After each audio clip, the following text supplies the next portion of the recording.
The business groups included the Barbados Chamber of Commerce and Industry. President James Clark says he's pleased to see a growth budget for Barbados, which is key to unlocking private sector capital. Numerous tax rebates for projects aligned with national development goals in the areas of infrastructure, digitalization, tech, for example, AI, agriculture, healthcare, education, cultural industries, and the environment. So indeed, the private sector has been calling for improvements in the ease of doing business for a long time.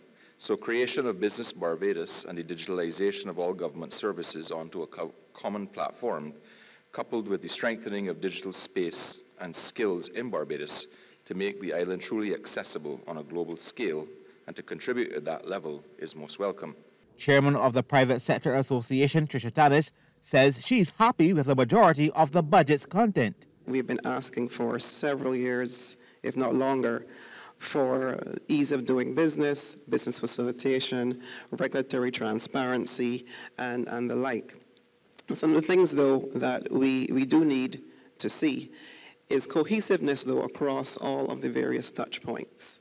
There's lots of legislation being passed, suggested, and proposed, and with very, very good intents. What we have to ensure, though, is that they're all seamlessly speaking to each other if they're going to actually follow through to the value added for which they're intended.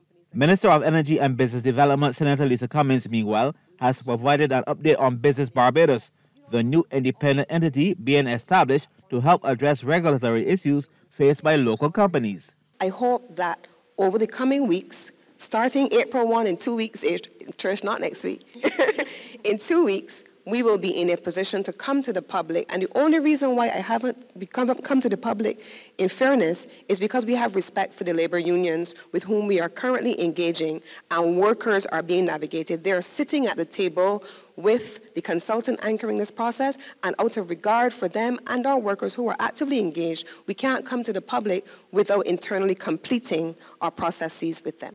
Senator Cummins also says government is in the final stages of developing a new Companies Act, while efforts are continuing to establish a digital platform to further improve the way of doing business.